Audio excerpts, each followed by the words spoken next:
Hello learners, welcome to my YouTube channel Iki Education. As in the previous video, we have already discussed about the principles of the child development, and today we will study about the theories of the child development. Let's begin with the theories of the child development. Our first theory is of the Sigmund Freud. Sigmund Freud have given the psychoanalytic theory, is the founder of the psychoanalytic theory, and the Freud believe in the psychic determinism, like in the psychological factors. जो personality है, जो behavior है बच्चों का, वो psychologically factors पे believe करते थे, ना कि biological factors पे. Cleared? They have given the 5 key points. One is the psychosexual theory, second is the structure of personality, third is the conscious unconscious continuous, fourth is the endopsychic conflicts, and fifth is the defense mechanisms. Let's discuss one by one. First is the psychosexual theory. According to the Freud, psychosexual theory क्या है? The role of the sexuality. Cleared? First stage is of the oral stage. Oral stage होती है वो birth से लेकर 1 साल के बच्चे तक की होती है, जिसमें बच्चे को प्लेजर किससे मिलता है? Through the mouth. ओके, वो हर एक चीज़ को माउथ से एक्सप्लोर करता है, हर एक चीज़ को खाता है और फिर इसको एक्सप्लोर करता है, और उसको उन्हीं सब चीज़ों से प्लेजर मिलता है बच्चे को. That is what is the oral stage is, and it is from the birth to 1 years. Okay, next stage is the anal stage. Anal stage is from the 1 to 3 years child के लिए होता है, जो कि बच्चों को with the toilet training classes के through उनको वोवल मूवमेंट्स में प्लेजर मिलता है. Clear? That is pleasure with the faeces और with the vowel movements. Okay, that is called as the anal stage which is from the 1 to 3 years of a child. Third stage is the phallic stage, जो कि 4 से लेकर 6 years तक के बच्चों के लिए होता है. इस स्टेज में Oedipus complex and Electra complex, 2 complexes are there. One is the Oedipus complex and second is the Electra. Okay, जो ओडिपस कॉम्प्लेक्स होता है उसमें क्या होता है?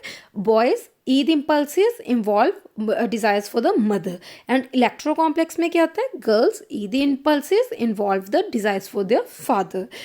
ऑडिपस कॉम्प्लेक्स में जो बॉय होता है वो अपने मदर की तरफ को अट्रैक्ट होता है, एंड जो इलेक्ट्रो कॉम्प्लेक्स है उसमें जो गर्ल होती है वो अपने फादर की तरफ को अट्रैक्ट होती है.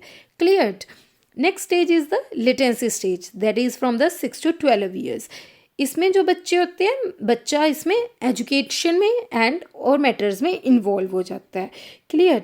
Next stage is the genital stage which is the 12+ years के लिए बच्चे के लिए होता है, जिसमें वो अपने खुद के रिलेशनशिप्स बिल्डअप करने शुरू कर देते हैं, सेक्सुअली इम्पल्सिस में ग्रेटिफिकेशन फाइंड आउट करना शुरू कर देते हैं. Clear? I hope you cleared all the psychosexual theory. Now see, first stage is the oral stage which is of the birth to 1 years of the child, and they have got the pleasure from the mouth. Anal stage is the 1 to 3 years of the child, and they get the pleasure from the feces or the bowel movements. Third stage is the phallic stage which is from the 4 to 6 years of the child.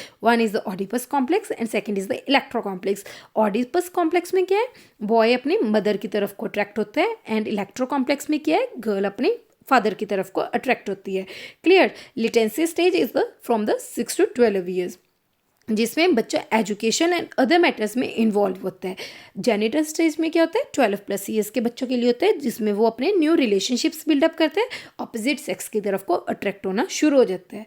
Clear? This is what the psychosexual theory is.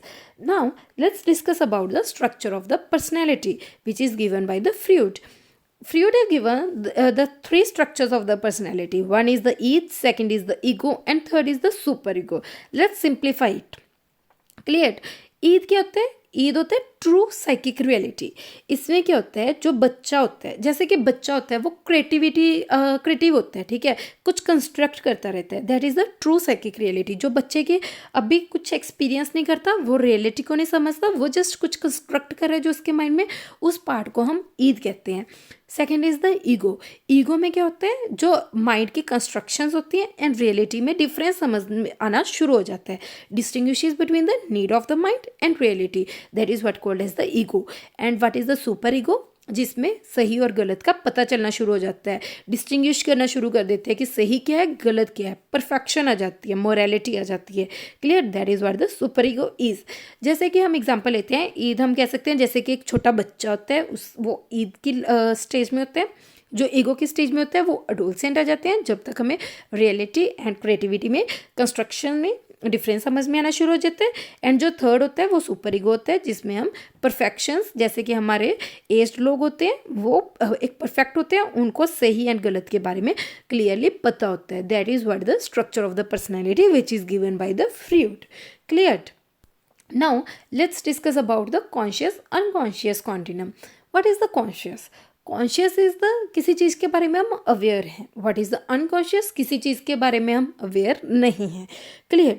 Conscious is the जैसे कि हम अपने कुछ thoughts के बारे में, अपने कुछ फीलिंग्स के बारे में, अपने परसेप्शंस के बारे में हम अवेयर होते हैं. That is what the conscious is.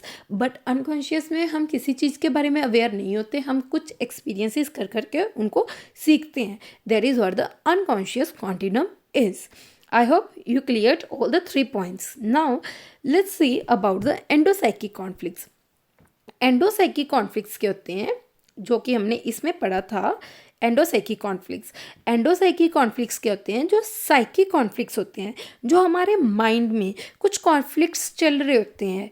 Clear? जैसे कि ईगो, सुपर ईगो की वजह से जो कुछ कॉन्फ्लिक्ट्स होते हैं हमारे माइंड में, उसको हम एंडोसाइकिक कॉन्फ्लिक्ट्स कहते हैं, जो कि बाद में हमें कुछ एंग्जाइटी क्रिएट कर देते हैं हमारे माइंड में. That is what called as the endopsychic conflicts. And उस एंग्जाइटी से बचने के लिए हम लोग डिफेंस मैकेनिज्म्स का यूज़ करते हैं. क्लियर? डिफेंस मैकेनिज्म्स क्या है? Protect and improve the self image. कि वो जो एंग्जाइटी हमारे माइंड में ड्यू टू द कॉन्फ्लिक्ट्स की वजह से कुछ एंग्जाइटी क्रिएट हो जाती है, उससे प्रोटेक्ट करने में कुछ डिफेंस मैकेनिज्म्स हमारी हेल्प करते हैं एंड हमारी सेल्फ इमेज को इम्प्रूव करते हैं. Now let's learn one by one about the defence mechanisms. First defence mechanism is the displacement, one thing to another. जैसे कि हम जब अपने कोई एक फादर है, वो अपना अग्रेशन एक बच्चे पे दिखा रहे हैं. हम अग्रेशन किस पे दिखा रहे होते हैं? जो दूसरा पर्सन है, जो कि लेस थ्रेटनिंग पर्सन है, उसको हम जब अपना अग्रेशन दिखाते हैं, that is what the displacement is. Clear? जो अपनी फ्रस्ट्रेशन है उसको हम लेस थ्रेटनिंग पर्सन को दिखाते हैं, that is the displacement. Clear? Now second point is the repression. Repression क्या होता है? जब कोई चीज़ को फोर्सफुली कर रहे हैं. लाइक कि अगर एक पर्सन है, उसको छोटे होते किसी इंसेक्ट ने बाइट कर दिया, बट क्या हुआ, उसको अडल्ट तक बिना और नए एक्सपीरियंसेस किए हुए ही उसको वो चीज़ से फोबिया हो गया. Clear? That is what is the repression is. कोई चीज़ को फोर्सफुली हो गया, कोई चीज़ अचानक से हो गई एंड उसके बाद उसका हमें फोबिया बैठ गया. That is what the repression is. Third point is the intellectualisation. Intellectualisation is the anxiety by viewing the threatening issues in abstract terms. जैसे कि कोई चीज़ को हमें पता है कि वो गलत है, बट हम उसको किसी ना किसी तरह से सही दिखाने की कोशिश कर रहे हैं. लाइक अगर लेट्स टेक एग्जांपल कि अगर आपने अपने एक बेस्ट फ्रेंड की गर्लफ्रेंड को अपना लवर बना लिया. ओके, तो क्या हुआ कि आप उस अपने पार्टनर को क्या बता रहे हो? आप ट्रस्टफुल की बातें कर रहे हो, ट्रस्ट की, लॉयल्टी की बातें कर रहे हो, सो दैट कि आप अपने थ्रेटनिंग इश्यूज को देखते हुए आपको पता है कि आपने कुछ गलत किया है, बट फिर भी आप उसको छुपाने की कोशिश कर रहे हो. That is what the intellectualisation is. Next point is the sublimation. Sublimation is the engage one self. हम अपने आप को, अपनी एंग्जाइटी को रिमूव करने के लिए किसी चीज़ में एंगेज कर रहे हैं, कोई क्रिएटिव वर्क में या कोई आर्टिस्टिक वर्क में, इसमें एंगेज करें. That is what the sublimation is. What is the denial. Denial is the refuse, कि हमने ये काम करना ही नहीं है. That is what is the denial. Clear? Next is the projection. Projection is the same of one's feelings.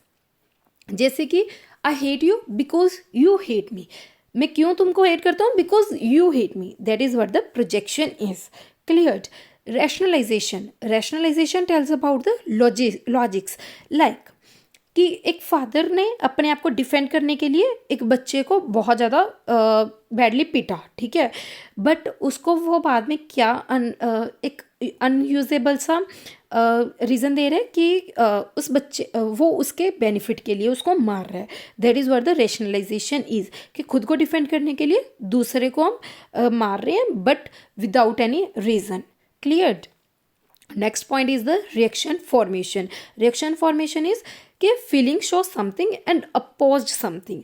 जैसे कि दो सिस्टर्स हैं, एक दूसरे से बहुत नफरत करती हैं, ठीक है, they hate each other, but आखिर में क्या है, वो बाहर जब दिखाती हैं वो उससे भी उल्टा दिखाती हैं कि दे लव ईच अदर.